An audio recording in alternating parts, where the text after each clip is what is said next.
We are here at Austin Blockworks Permissionless event, and I'm joined by Jim Bianco of Bianco Research. First, I want to say a huge thank you to Kraken for letting us record in their podcast studio, which if you're watching this and listening to it, you can see how incredible it is. And we got the logo in the background.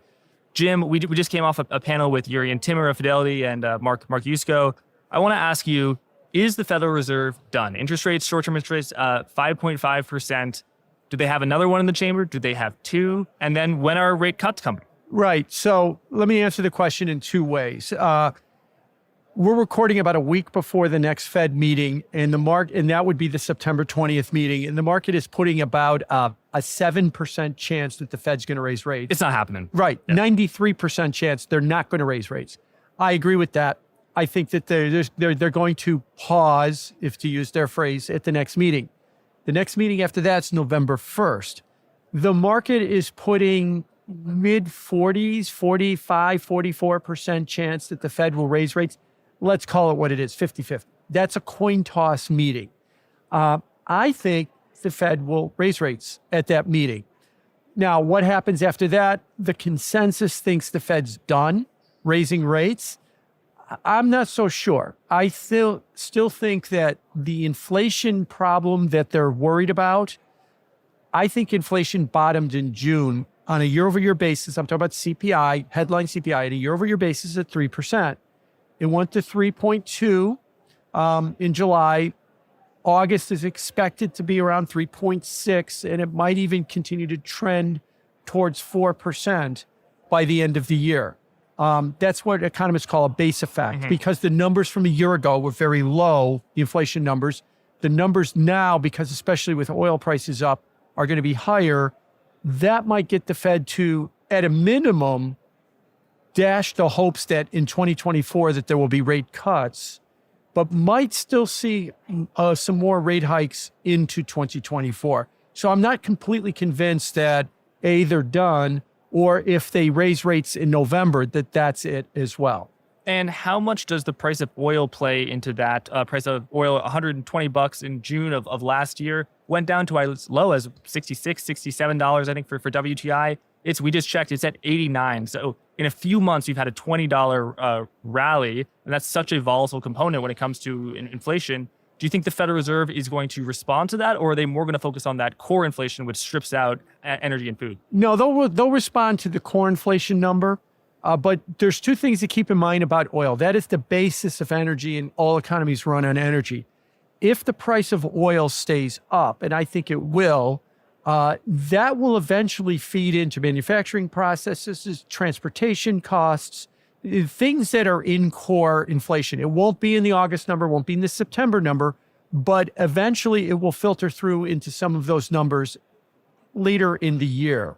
As far as the headline number goes, look, when you ask the average person, what's the inflation rate, they usually quote you whatever they see at the gas pump. And they will see that oil is up. Now, economists will say, well, that's oil, that's OPEC, that's idiosyncratic to the oil market. It's not rates, not core money supply demand. Right, exactly. So we could look past that, sort of. You can look past it if you don't want to raise rates, but I don't think if the price of oil is up, the Fed could say, we're so going to look past this that we're going to start cutting rates. It will keep them higher for longer. Because if they start cutting rates in the face of higher oil prices, they will get skewered by the media that they're not responding to inflation because the public thinks inflation is pretty much the grocery store and the gas pump. Yeah, I've always been skeptical of the narrative that the Federal Reserve is going to cut rates when the economy is doing fine just to help out the stock market. I expect that to not occur. But I just want to go back. Can I jump in on that? If you look at the cycles in the stock market for the last 30 odd years, when does the Fed cut rates? Well, in the 90s, they cut rates in 95 and they cut rates in 99. And those were, if I could use the phrase, those were victory cuts. We vanquished inflation. We accomplished our job. We can now start backing off on the rate cuts. Well, in 95, the S&P went up 37% in 10 months. And in 99, the NASDAQ went up 85% in a year. And the Fed said, or the Fed kind of acknowledged, we kind of sent the animal spirits, running by cutting rates.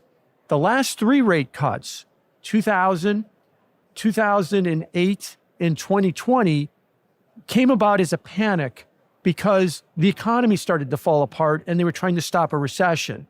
So I've always been of the opinion that the Fed learned the lesson of the 90s, even though Powell wasn't there, the staff was, that the next time they're going to cut rates is when they see serious weakness in the economy. It won't be, we did our job, we can now back off on rates. We did our job and we don't need to be as restrictive. Fed Governor Waller gave a speech the week before we're recording, in which case he talked about, do we need to cut rates? He said, well, we've raised rates this much and the economy's strong, the stock market's up. It doesn't seem like these high interest rates are hurting anything. So why are we in any hurry to pull back on it? And I think that's that higher for longer narrative. Only when things start looking bad will the Fed actually start thinking about cuts. And that's not 2 bad days in the stock market. And that's not just one payroll number that kind of comes in below expectations. You will, it's like the definition of pornography. We'll know it when we see it, when things go bad. If and when there's a slowdown in the economy, the R word, a recession. Where are you on that front, Jim? 99% recession probability assigned by Bloomberg Economics last fall. We're not in a recession now. Unemployment rate still below 4%. Obviously, that's a lagging indicator. A lot of folks, and I've been speaking to really smart economists and analysts who expect a recession in 2024, and they say just because the tightening hasn't caused a recession yet doesn't mean it won't. Where are you on that spectrum? Well, let me back up and say that in 2022, we had the first and second quarters were negative GDPs. That has been widely considered to not be a recession. By the way, what is a recession? There is actually a business cycle dating committee of 6 PUBA economists, and a couple of them are actually very good economists. And they get together and they proclaim that this was a recession. It wasn't. And some of those economists on that group, Bob Gordon of Northwestern University, who I happen to know very well, they've already said that they don't think that was a recession. Now, I'll disagree with them. I actually think it was, but I'm quibbling here a little bit. If nothing else, that was the only time in American history you had 2 negative quarters of GDP. That wasn't a recession. Wouldn't it also be the only recession where unemployment continued to go down and rather than unemployment going up? Yes. If it was a recession, you never had a negative payroll number. That's one of the big arguments as to why that wasn't a recession. But it was definitely a slowdown. And of course, it was a slowdown for sure. Yeah, it was a slowdown. Maybe it was a soft landing. But I think that was the weakness, and we're on the rebound from that weakness. That might not necessarily be bullish. Oh, we had the slowdown of the soft landing last year. We're cool. We got 4 years of no recession. We're off to the races. Not necessarily, because if, as I said earlier, the inflation rate had bottomed in June, it starts drifting towards 4, the economy stays reasonably strong, payroll numbers stay reasonably strong, the argument is sticky inflation. The argument is no rate cuts, maybe more rate hikes, as I argued. Then the stock market has the competition of higher rates. Remember, all investing is a choice of alternatives. It's, do I get into the stock market or don't I get into the stock market? It's, do I get into the stock market compared to what? Well, in 2019, it was compared to 0 in a money market fund. 2023, it's compared to 5.5% in a money market fund. That's a gigantic difference. Long-term studies done by Ibbotson and Associates in the University of Chicago say the long-term, many, many years, the stock market should return 9%. Money market funds, which have no risk, are giving you 5.5%. They're giving you 2/3 of the gain of the stock market with 0 risk. So if rates are going to stay up, that is going to change the calculus for a lot of investors, because I can get more than half of what I was hoping to get over long periods of time and sleep at night. Nothing, as opposed to owning this thing called the S&P 500 ETF or something like that, and it might do like it did last year and lose 1/4 of my money again. So not necessarily by saying no recession, I'm also saying stickier inflation and potentially higher interest rates. So that argument that higher interest rates should somewhat mechanically reduce the value of equity, and because now you have a competition, your cash yields something, that makes a lot of sense to me now, and it made a lot of sense to me in October of last year as the Federal Reserve raised interest rates so rapidly, and the stock market didn't crash but had a continued decline in equity prices that were quite substantial. But as you know, the stock market has been on a tear, and as the Fed has continued to raise rates have been going higher. The stock market has been going higher as well. So, how do you explain that? And are you someone who says, long term, the theory that high interest rates are not good for stocks, that will hold play? It's just that so far it hasn't played out. We have to really look at the way that the stock market has rallied this year. There's 7 stocks, Facebook or Meta, Apple, Amazon, Netflix, Google, Tesla, NVIDIA, Microsoft. I actually named 8 there. Take out Netflix, but those 7 are referred to as the Magnificent 7. The S&P is up 16, 17% for the year. They're 11, 12, 13% of that 16, 17%, those 7 stocks. So it has been, by some measures, the most concentrated rally that we've seen in at least a generation, if not half a century, because such a small handful of stocks is most of the game. Let's look at the Russell 2000. That is a small cap index. That is stock number, looking at stocks in their sizes, market cap sizes, that's stock number 1001 to 3000. Those companies, as that index, are up mid-single digits for the year, 5, 6, 7%. All of a sudden, let's look at what's referred to as the Russell Microcap. Yeah. That's the bottom 1,000, so company number 2,000 to 3,000. That, as of late last week, was still down on the year. Yep, and I think the Russell is down. It peaked in February. Right, so it has not taken out its February peak. So my point is that higher interest rates is impacting a lot of companies, except for 7 companies that are all wrapped up in 2 letters, AI, artificial intelligence. They're running on their own cycle and their own hope and dreams about whether or not artificial intelligence and what it means and doesn't mean. But the rest of the companies that aren't AI generated or AI based kind of companies, like auto companies, consumer product companies, manufacturing, industrial companies, they're looking over at higher interest rates, and those companies, and they didn't do very well last year, and they're struggling to really rebound. So yes, interest rates are having an impact on the market. Now, most people buy broad-based ETFs like SPY or QQQ.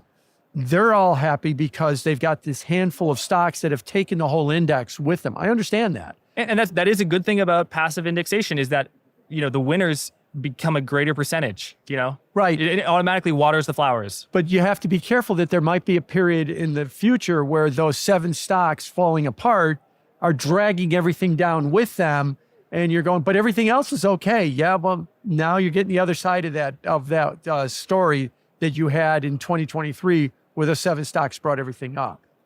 Yeah, so I hear what you're saying, that it's been a narrow rally, large cap stocks leading the way. And that typically when you have a bull market and everything is rallying, and then only 70% of the stocks are rallying, and then only 50, and then only 30, that precedes a bear market. But we didn't have that. We came out of a bear market, and the narrow stocks are leading us out. Like in April 2020, I bet it was probably pretty similar, of this Apple and Microsoft leading the way. And then that made room for the sort of more speculative stocks. Right. April 2020, June of 2009, March of or October of 2002. These are the bottoms of the last 3 bear markets. You're right. A handful of speculative stocks go, but eventually the rally broadens. Yeah. But this one really hasn't broadened like we've seen with the other ones, because what's unusual about this case is this has come about with the Fed being uber aggressive raising interest rates.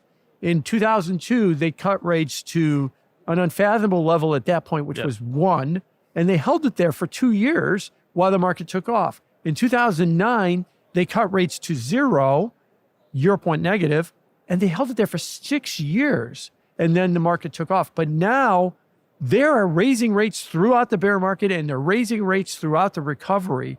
And if we just go with, my opinion, there's going to be more rate hikes, but the market's still 50-50 that there's still yet another one coming before the end of the year. So if rising rates, higher interest rates, not good for stocks, why are they not bad for the economy? And how much of the lag do you think has been felt in the economy from 0 to 5.5%? Well, that's a good question because, the big question is, what is the appropriate level of interest rates for an economy? R-star. Yeah. Should it be, that R-star is different. Yeah. R-star is only different in that that's the Fed funds rate. Mm-hmm. I'm talking about long-term interest rates. Right, yeah. But, should it be 1? Should it be 20? Should it be 10? Should it be 5? What's the right number?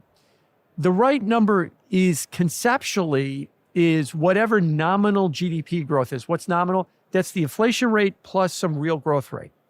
Well, if the nominal growth in the economy this year looks like around 6%, some quarters better, some quarters worse, but around 6%, that would tell you that 10-year yields and stuff, they should be somewhere around 6%. Now, that might be a little bit high.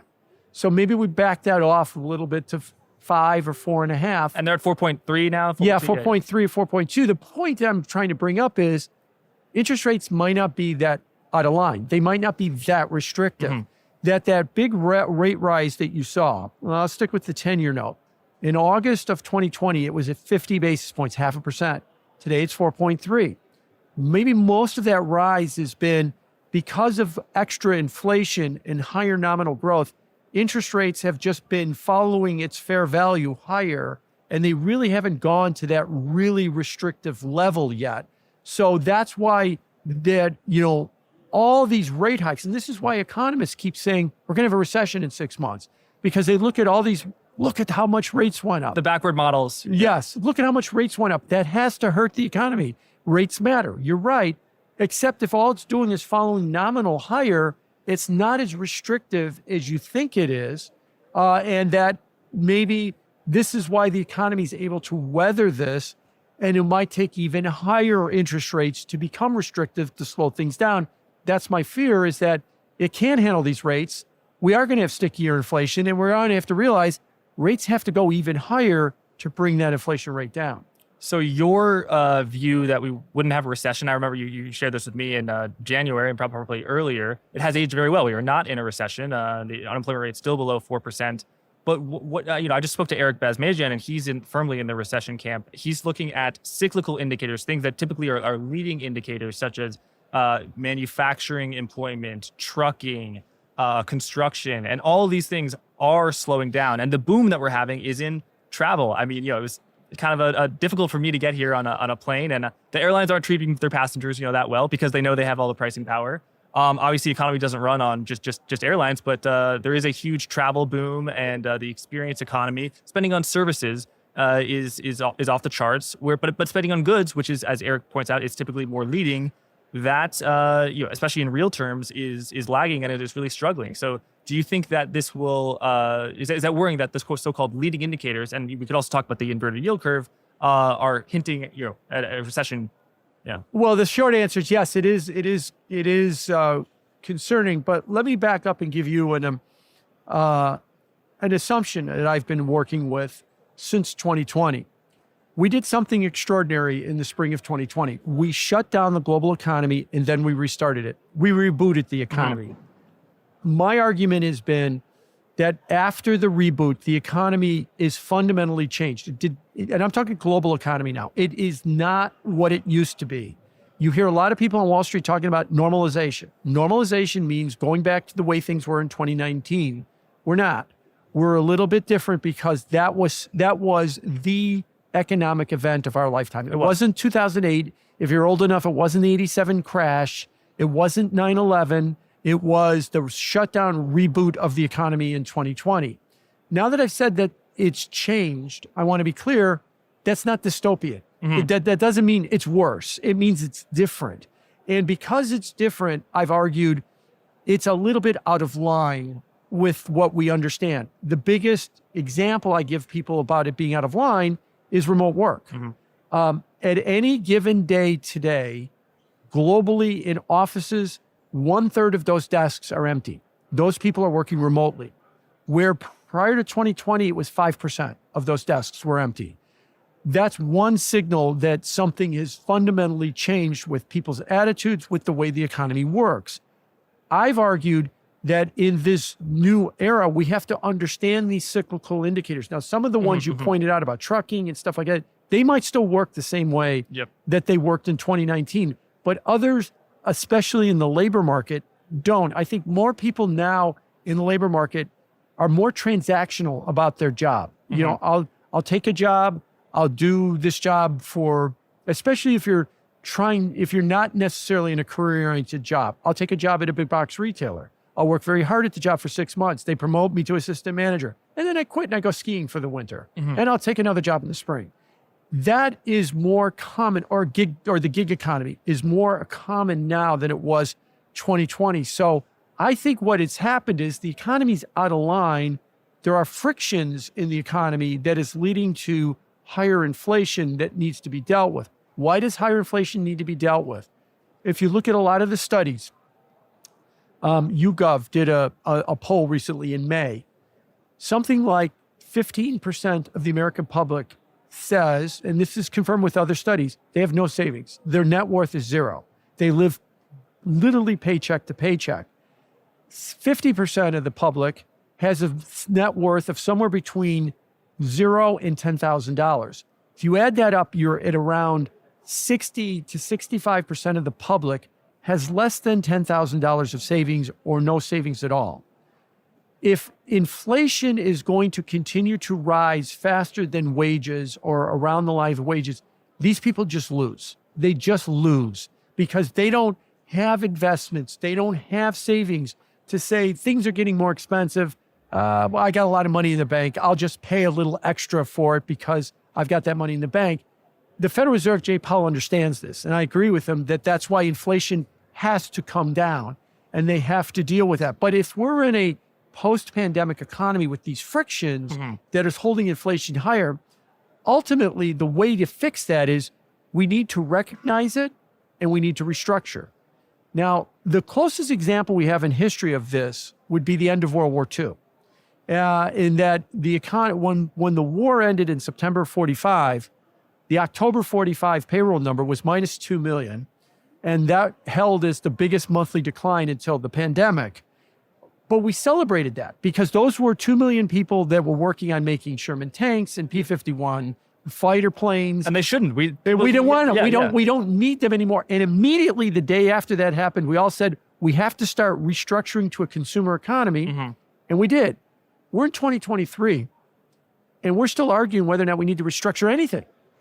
That thing in 2020, that was a one-time event. It's over. But what needs to be structured other than remote for work? People need to accept that remote for work is here to stay. In terms of between services and goods, in terms of demand, let's start with two things. Let's start with remote work.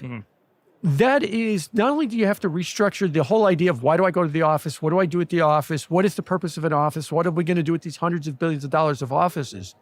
Let's also remember too, pre-pandemic, if you had a service job being defined as you had to go to an office to do something, a white collar job, you were home 2 days a week, Saturday and Sunday.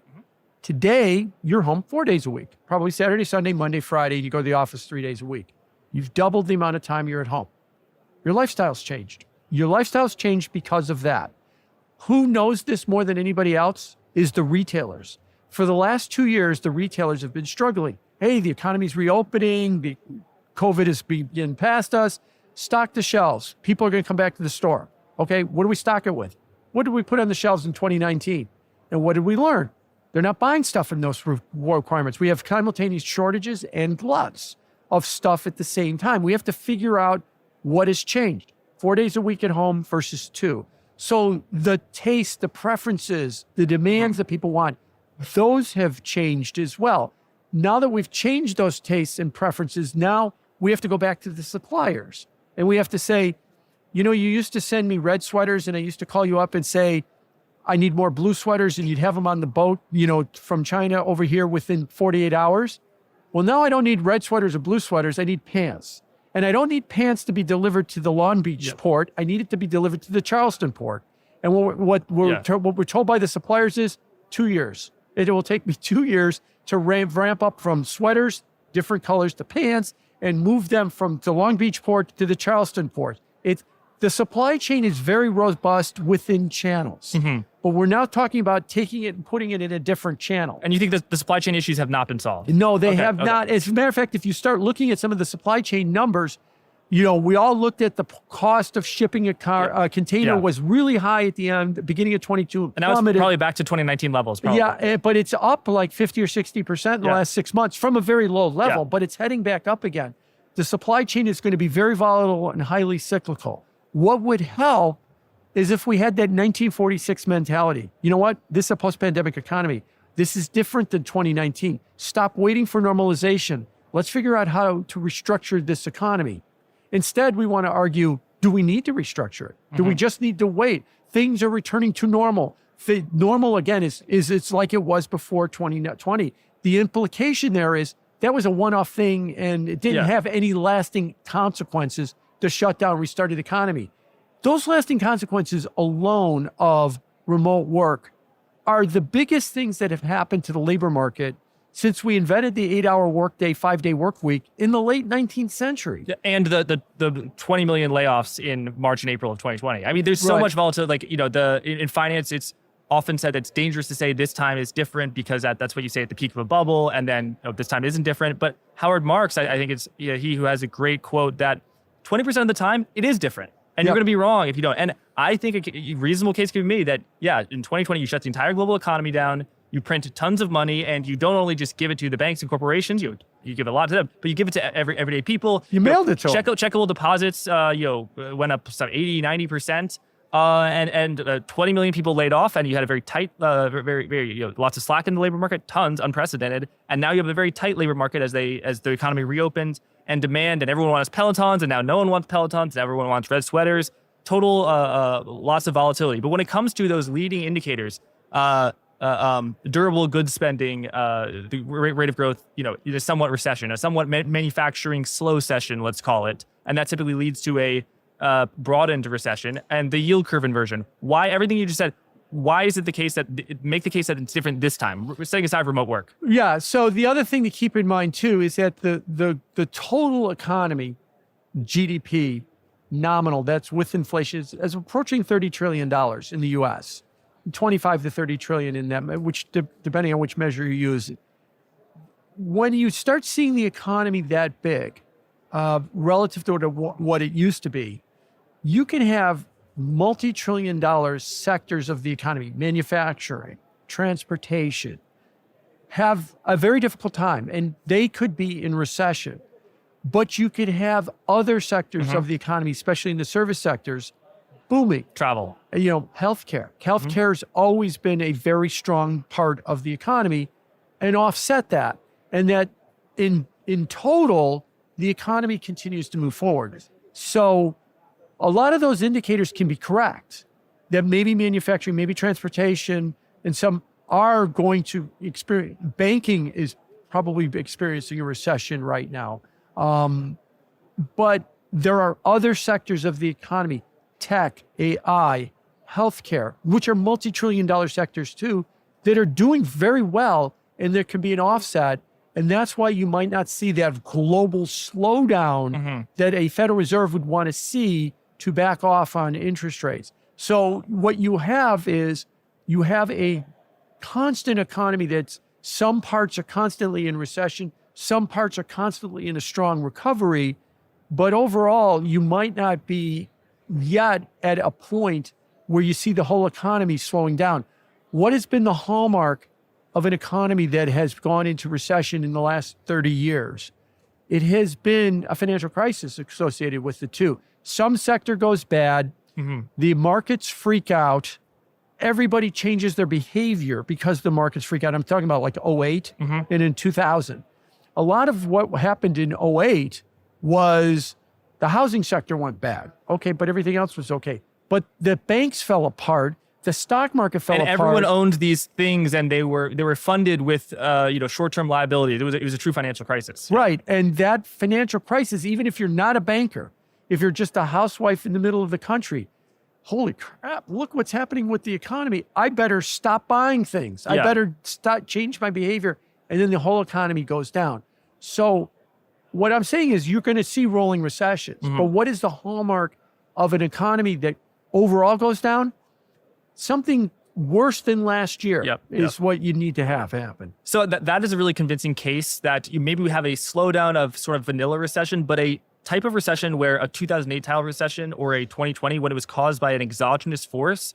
I don't see that exogenous force. And, maybe that's the sign that it actually is to come, the black swan, when, you have a podcaster saying, I don't see anything, but I don't. Let me back you up. Yeah, okay. yeah. So the 2020 was an exogenous effect with COVID. 2008 was an exogenous event with the housing crisis falling apart. The recession before that was 2001. Which was mild. Stock market decline was severe, but recession was mild. Right. 2001, the recession was so mild in 2001 that some of those same economists on the cycle data committee say that after the fact that might not have been a recession. Oh, wow. But it is still, they called it a recession, and it is. But 2001 was 9/11, and then if you go before 2001, you got to go back to 1990. That was the recession before that. 1990 was Iraq's invasion of Kuwait. Oil spike. And the oil spike. Remember, oil went from $7 to $8 to 40. It went up 400%.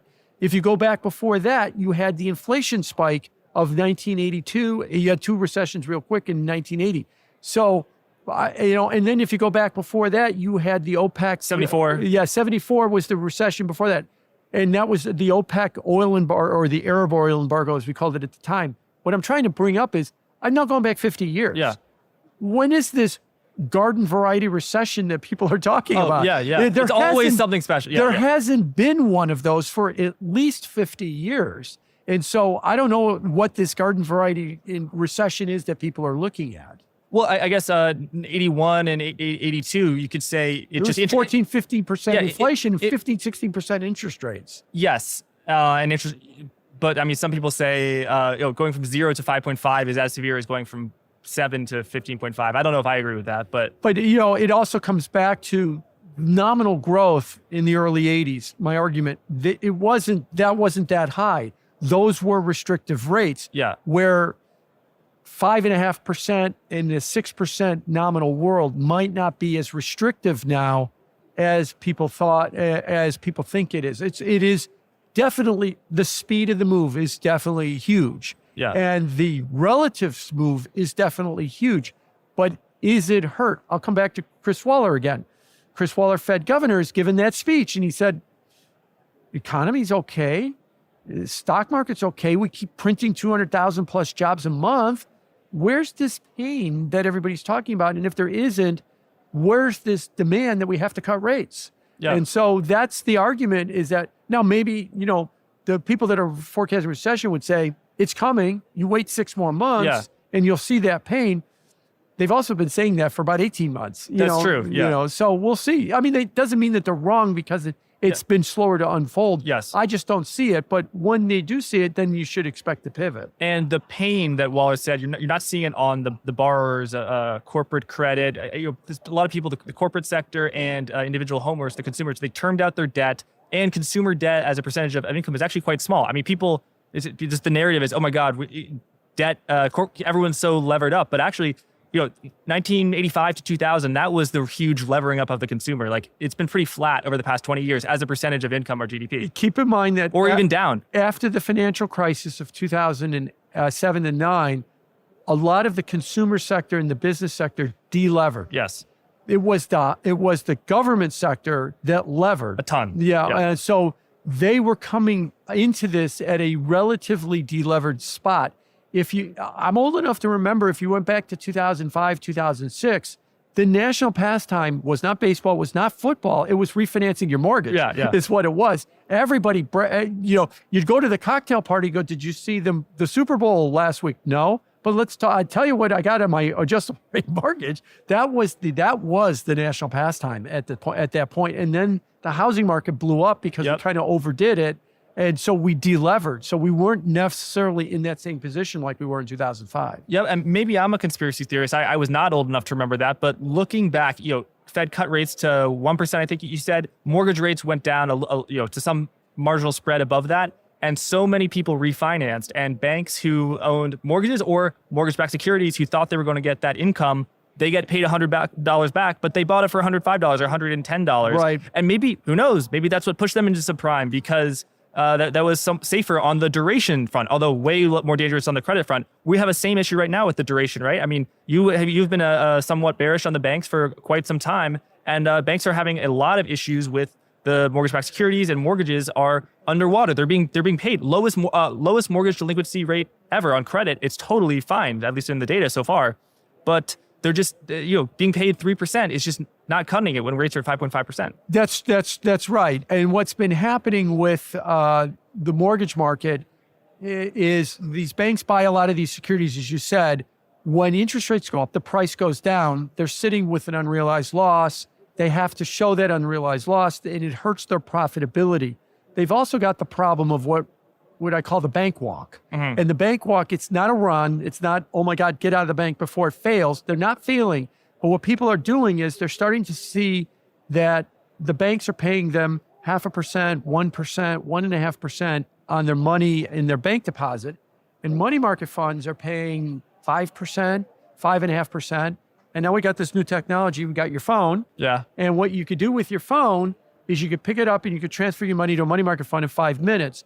So the banks are seeing their deposit base leave for a money market fund. Now, if they're a big enough bank, it might be from Chase Bank to Chase Securities, but it's not the bank. From E-Trade to Morgan Stanley. Right, yeah, because Morgan Stanley owns E-Trade.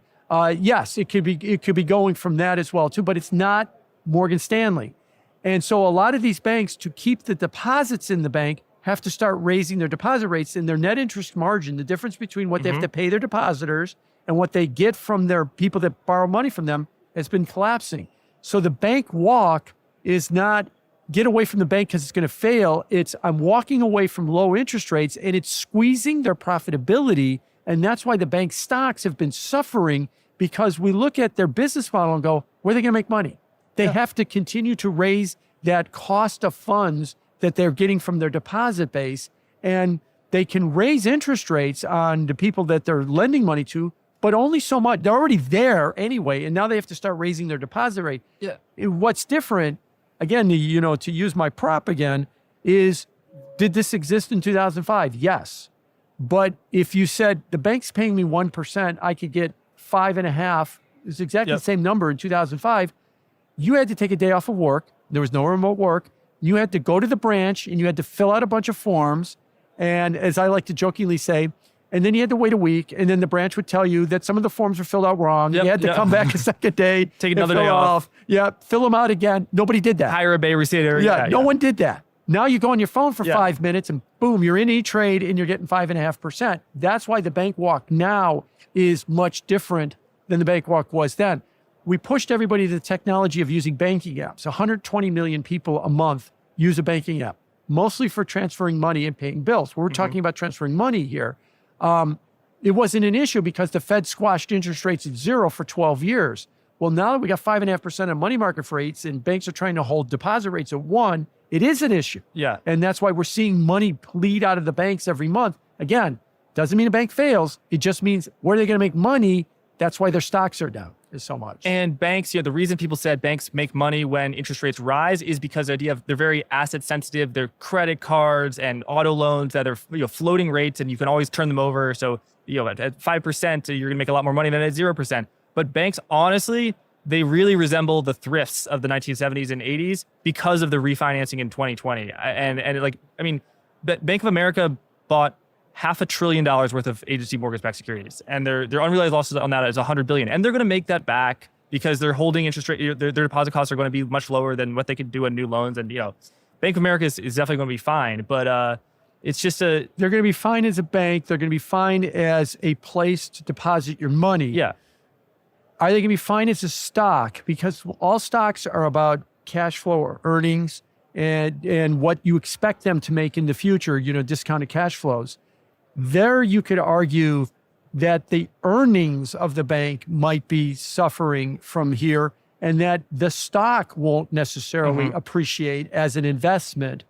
But no, if you want to hold your money there, that, I wouldn't be worried that somehow you're going to be trapped like we were worried about with Silicon Valley Bank in March, that you will be unable to access your own money. That's not the case. That's why I like to use the phrase walk, where a run is a panic because the bank is going to close and I won't be able to get my money. Yeah, I think if you're right that we don't have a recession and credit losses remain very low, which they have been, I said about mortgage delinquencies, lowest on record. I actually think some banks could do well, just because they'll make a lot of loans at higher yields and then they'll reprice their book. Right. But yeah, if we have a credit issue, then that's a whole nother story. Right. And you never know when a credit issue is going to pop up, because usually credit issues come up because of a mistake somebody made, and it's not very obvious where the mistake is. The last mistake that they made was with, the apps in the bank walk, and it really didn't show up until the spring. But if you think about the way I've explained the bank walk, you could say, that makes a lot of sense. That's very simple to see. How come we weren't talking about it in 22? How come we weren't talking about it in 21? Because there's a lot of things that once they unfold, you say, the signs were there. We just didn't pay attention to those signs. And a credit issue is kind of like that too. There's always signs that there's going to be a credit issue, and a lot of them aren't. Yeah. But eventually one of them is, and you go, well, we should have known it. Yeah, and the 12 others that never happened either, we should have known that those were going to be credit events. And so yields on bonds and loans are high because the Fed raised rates, but the spread over those risk-free treasuries are very narrow. You know the data, I don't, but investment-grade bond spreads, narrow. High-yield bond spreads, narrow, close to as narrow as they were in 2021.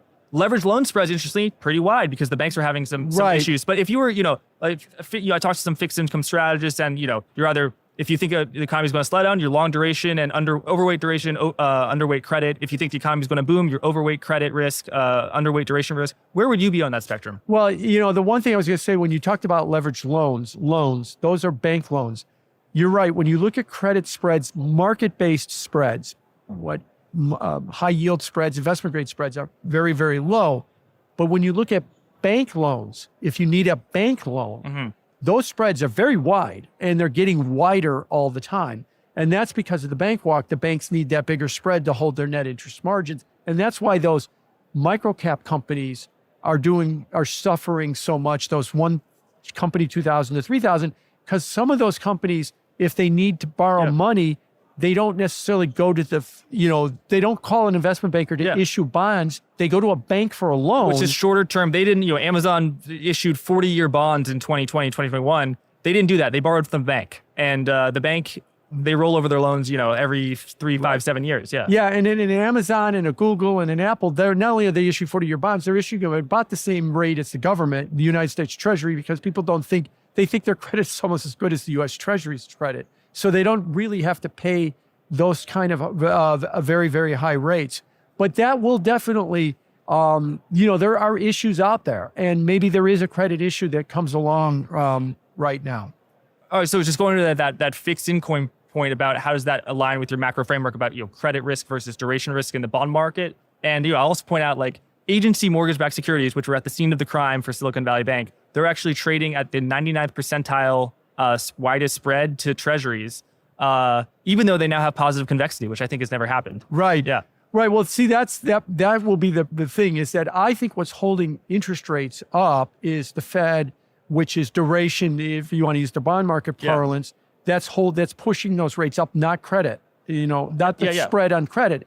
Well, what could very well happen in a downturn is the Fed will push down interest rates, so the duration will come down, but then the credit spread widens. Yep. But what I'm saying is the composition changes, but the overall level doesn't. Oh, okay, yeah. Yeah, the overall level, it will come down not nearly as much as people want.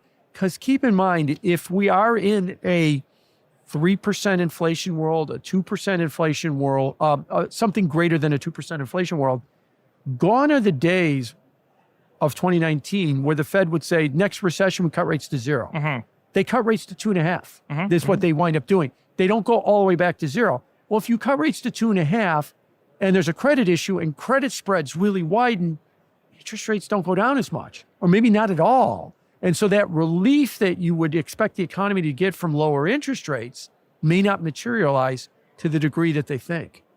So normally rates would go down to somewhat compensate you by credit spreads. But if you don't think we're going to have a severe recession, maybe investment grade spreads aren't going to go out to 7%. They'll go out to 200 basis points. Not only will rates go down to compensate you, but if you had a credit issue in 2019, you could take them all the way to zero. Yeah. And if you're in Europe, you could take rates to negative if you had to bring down those rates. So yes, that credit spread widens, but you could go so far down with that interest rate, the Fed can, and market-based rates that you could still drag them down. What I'm saying now is that the floor on interest rates is not zero or negative like it was in 2019, negative being in Europe and Japan, but it's like 2.5.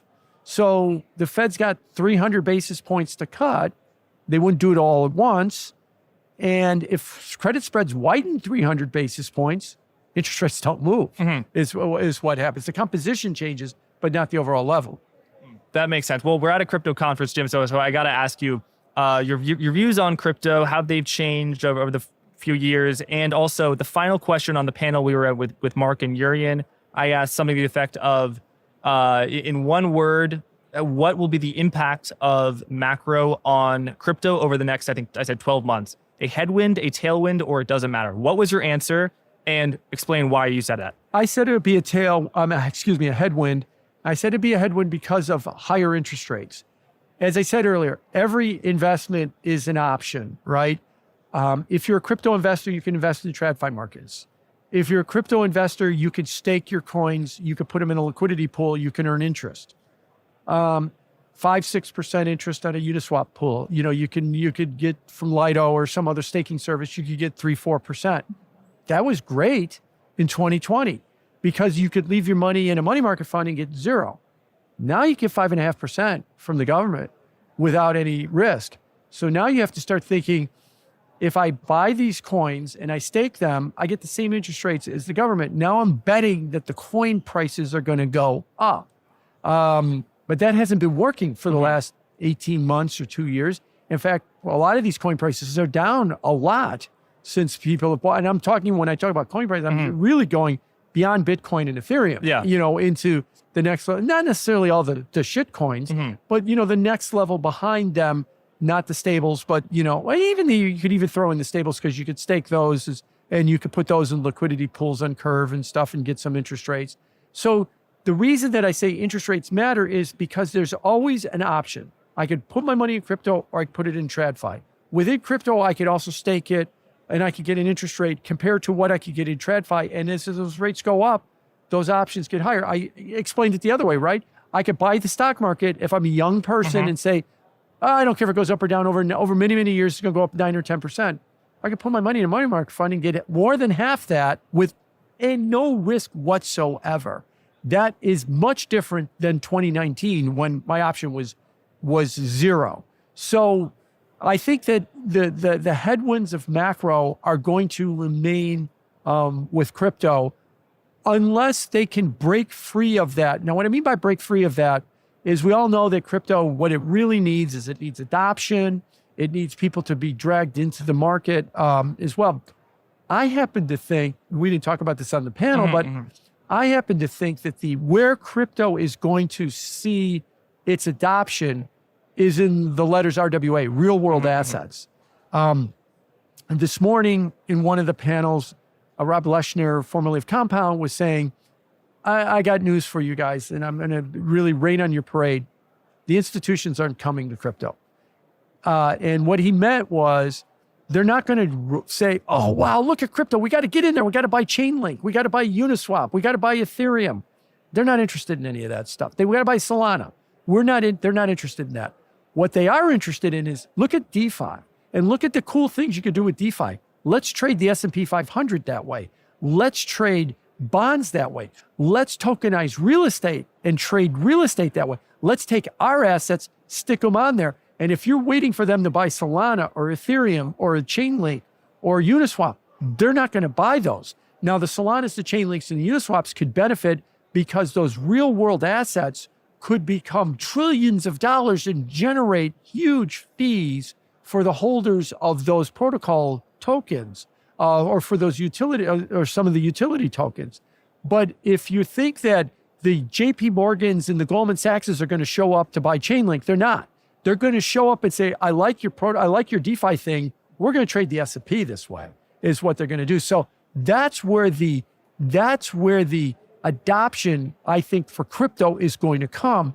What really kills that, in my opinion, whenever I talk to institutions that want to do that, it really looks good. And then there's a hack or there's an exploit. We can't do this. We can't do this.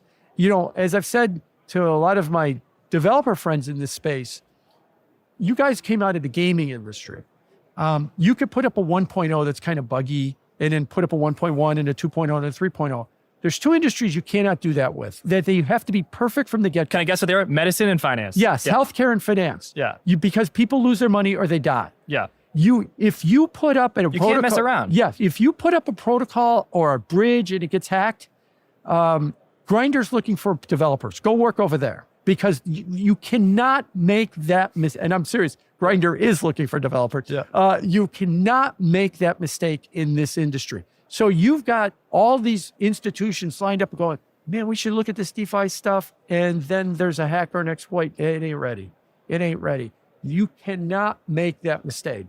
And yet like I said, they have that gaming mentality. Throw it out there halfway done and we'll keep fixing it, make it better along the way. It's fine. If I'm playing a game and the game gives me the blue screen of death, no one dies. Yeah. No one loses their money. They're just frustrated for 5 minutes. But in this industry, people lose all their money. In healthcare, they die, and you can't do that. And that's the biggest problem they have. So once they kind of get that resolved, and then there's the UI, UX thing, where is it easy to use? Once they get that resolved, I think where the adoption comes from is real world assets come plowing into it. Last thought for you. Yeah. There is one real world asset that everybody calls, in this conference calls the killer app for crypto, stablecoins. Stablecoins are just a representative of the dollar. That's a real world asset. That's really where the adoption is going to come from. But I think that the people that are waiting for everybody to discover Chainlink or Solana or Ethereum and want to bid those coins to the moon, I don't think that the institutions, the Blockrocks, the Goldman Sachs of the world, that's not what they're going to do. They're going to bring the S&P 500 and bonds and real estate to this space once they feel like the technology is stable enough that they can trust it. So I agree with you, and I have long believed that for crypto to grow, it does have to be attached to the real world and does have to have claims on real assets, housing, stocks, all this. In the same way that if you own a stock, you participate in the share of its future cash flows, or a bond, you have a certain guarantee. Probably most of those are securities. If the crypto gets a larger claim of the real world assets, and you do have the S&P 500 on a blockchain, or you do have houses trading in some sort of a security, a mortgage-backed security on a blockchain, by definition, wouldn't those things be securities, and wouldn't they have to be regulated? And by the way, you can't have blockchain associated tokens you can't have Tesla coin. Okay, and because is it backed by Tesla share? It's a synthetic. That's. So two things. Let me take the last part first. So synthetic, a protocol used to trade Apple, Tesla, the S&P 500. The difference there was that they were inventing it out of whole cloth. And the fear that you have when you do it that way is you could create Tesla shares synthetically into infinity. And you could devalue all the Tesla shares because you could create these into infinity. What we're talking about here is you take one Tesla share out of the TradFi market, tokenize it, put that one Tesla share into the digital market. You haven't changed the supply of Tesla shares. You've just changed where they're traded. That can work. Well, the synthetics problem was you were giving them the ability to invent Tesla shares out of whole cloth. I agree with you. Yeah. Yeah. To your first point, are they securities? By the definitions that we have of securities, yes, probably. But there are bills in Congress, and we have to start to redefine that. If you want to hang your hat on us, we have the securities laws, and we have to follow the securities laws, the Howey test, and all these other things that we talk about with securities laws. Fine. The rest of the world's going to move beyond this, and they're going to leave us behind. But if we have to recognize this is the future of finance, and that's why I've been so high on it, it is the future of finance, we have to adjust and move along with it. And if we want to just say it's all scammers and hacks and it's fraud and no one can touch it, then we'll just let the Middle East and Singapore become the new financial centers, and we will be left out because the next thing they'll do when they're the new financial centers is they'll find a new reserve currency. and they will leave us out. We have to be part of this, of evolution that is happening in the world. You cannot put this genie back in the bottle with what's been happening with digital finance or with cryptocurrencies, and we have to move along with it. Yes, we developed the Howey test in the 1940s for orange grove trees, and it worked well in the 1940s for orange grove trees. But in 2023, when we're talking about digital assets, it doesn't work well for digital assets. But what if you tokenize something that is a security? You know what I mean? Like tokenize S&P 500. Yes. Or tokenize Tesla share. Is that a security? It could very well be. It could very well be a security. I'm not an expert on securities law, but if the answer should be the government, the legislators, the regulators should say, here's how you should or can do it. Instead, their answer is, you can't do it. Yeah. And the problem that they're going to face is somebody in Singapore or somebody in Dubai or even somebody in London, because Rishi Sunak, the Prime Minister of the UK, is very, very open to crypto. They will let them do it. And then all of the business will move away from us to them. So that's the thing, is that what I hear from regulators is, no, you can't do it. Instead of, let's work together to find a way that you can do it without it being disruptive or injure the current system that we have. And that's a mindset that we're not ready to go with. But more and more, that mindset is changing towards, let's figure out ways to do it. You interviewed Hester Pierce here, and she's been on the leading edge among regulators to figure out ways to open the doors to allow this to happen. Yeah, I mean, you're much more familiar. I did speak with Commissioner Pierce of the SEC. You're much more familiar with her work than I am. But what she said in the interview is, she says it's Congress's job. I think her view is the SEC. She's against the crackdown. She's against the regulation by enforcement. Stern critic of that. But I don't know if she is proposing an alternative regulatory framework. She's saying it's Congress's job. She's right, because the job of a regulator is, you're given a set of rules. Yeah. Make sure everybody follows the rules. And she's saying this is not within the SEC scope. Right. Yeah. The set of rules that the SEC was given was before we even invented digital assets. And now we've invented something that doesn't quite fit those rules. And we're trying to force that square peg into the round hole, is what she's trying to say. And she's 100% right. We need Congress to come back and give us a new set of rules for these new assets. You cannot keep forcing these assets into citrus grove shares from the 1940s. That's the Howey test when the Supreme Court came up with it. We need a new set of rules. And Chairman Gensler says, no, we don't. We can do it just fine with the rules we have. Yeah, and his answer is, you can't do any of it, is what his answer is. But like I said, they're doing it overseas. Is that where you want finance to be? Is in some country other than the United States? Because when that happens, the reserve currency is going to go there too. Maybe it's not Singapore, but it's just not here. And that's the risk. I think there are more and more people in Congress under the age of 2000 that are starting to get it, that this is kind of important. But those that are in Congress over the age of 2000 are really kind of pushing back on it. And the reason I jokingly say that is, to me, it doesn't seem like it's a partisan thing. I mean, it sort of kind of looks partisan. It's really, older members of Congress don't understand it and they're against it. Younger members of Congress kind of get it and are in favor of it. And do we have to just wait for them to die, in order to have some kind? There's an old saying in the scientific community that progress is made one funeral at a time. I mean, maybe that's what happens in finance now too, as well. Yeah, well, Jim, we got to leave it on a happier note than that. Well, the happy note is, I think it's coming. It's coming. Those changes, and this is coming to this industry.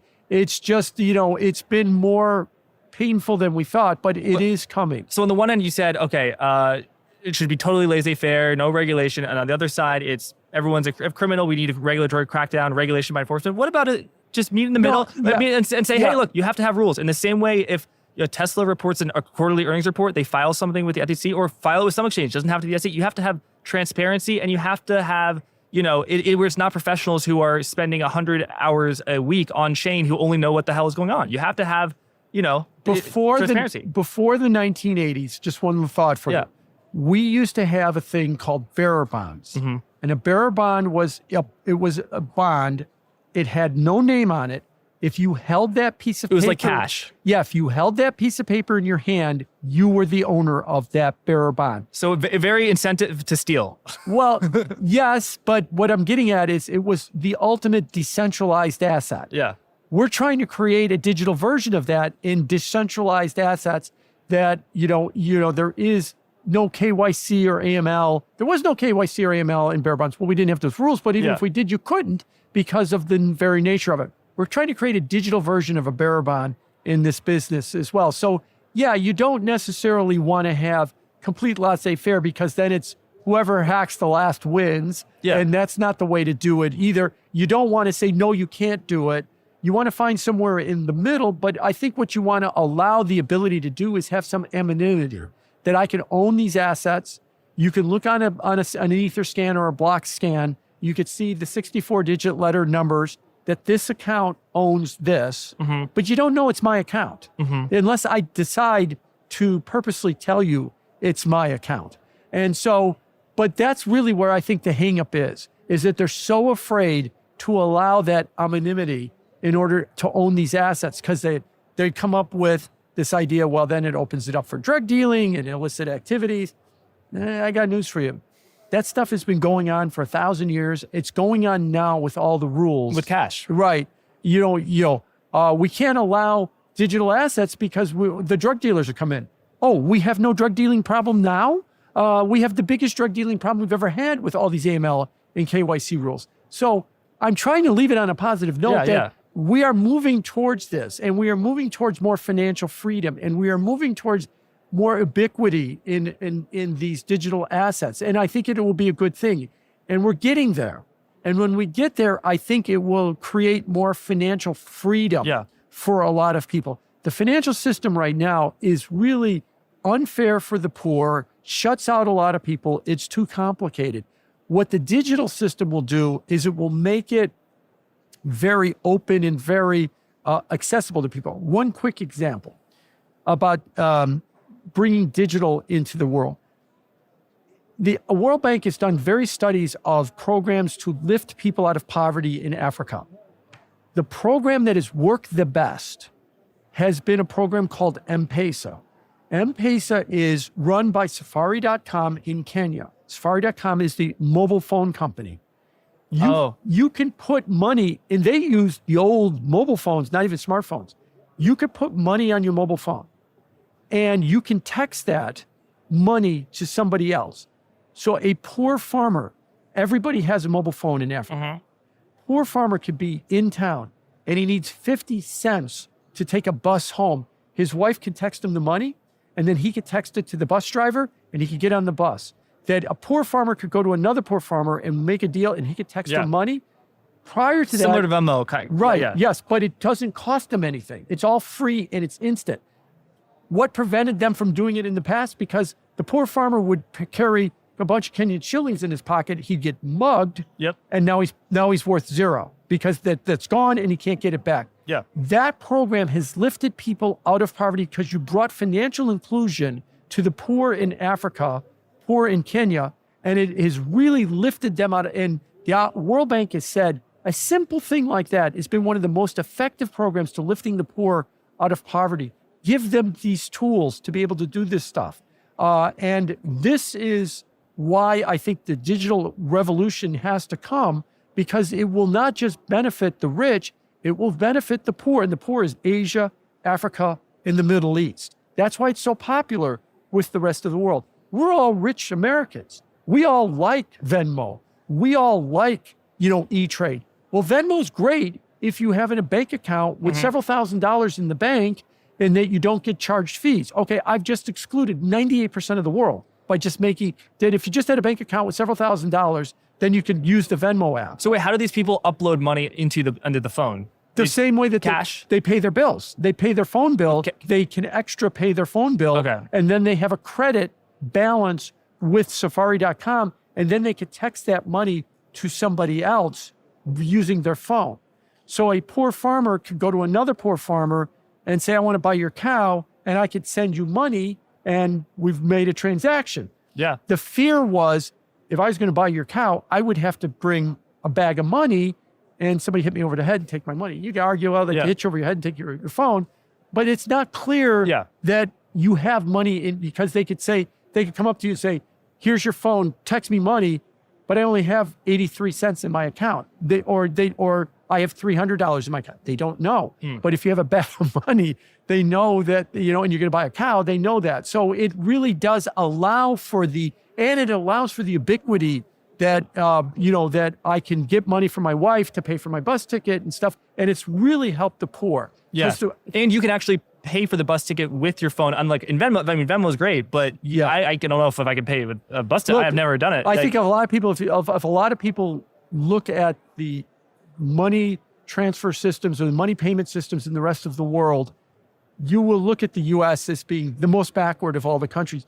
In India, they've got an iris scan system for consumer finance. Right. Yeah. Look, we all think you gotta go. No, I'm looking at my watch and we're saying we all think that this is really cool technology that I could just use my watch to pay Apple Pay. In India, you can walk into a store and you scan your eye. Yeah. And you pay. You don't even need to have this. You just need an eyeball and you can. That's India. In the United States, we are the backward country right now in the United States. And all of these programs really enable the poor to be lifted out. That's why I'm such a big fan of digital finance and getting rid of remittance payments and stuff, and helping the poor. Last thought for you. The average remittance payment, you work in the United States as in housekeeping for a big hotel. You got family. In Ecuador. It costs you 15% of your paycheck in 2 weeks to send you money back to Ecuador. Let me restate that. You work 1 month a year to pay the bank, send your money to your family in Ecuador. That's outrageous. That is outrageous. It should be instant and cost nothing. It is in some parts of the world. It is not yet if you work in the United States. The system is Byzantine, slow, and horribly expensive. And I would argue on purpose. And so trying to bring that away. Bukali tried to do that in El Salvador by bringing Bitcoin and bringing Bitcoin transfers to people in El Salvador. That's what he was trying to get rid of. You can argue whether or not it's been successful, but that's what they're trying to get rid of. We in the United States, this should have been eliminated 50 years ago in the United States. But is it going to be a stable coin that does all this stuff? Because Bitcoin, it's great at going up. We all know that. But it's kind of too hard money. It's too hard of money to buy coffee with. That's what I would say. So right. It would be a stable coin. It could very well be a stable coin. It could even be on the Bitcoin blockchain. But we're at a crypto conference. This is why, as a traditional TradFi guy, I look at this and I say, this is the future of finance. This is where we're going with a lot of this stuff. Yeah, well, we'll leave it there. Jim Bianco on Twitter. You're killing it at Bianco Research. Thank you so much for joining us. And thank you to Kraken for letting us. I've been podcast. This is the best podcast booth I've ever been in my life. Thank you. Yeah. I really appreciate that. Coming from you, Thanks, Jim. that is quite the compliment. Thanks. Thank you very much.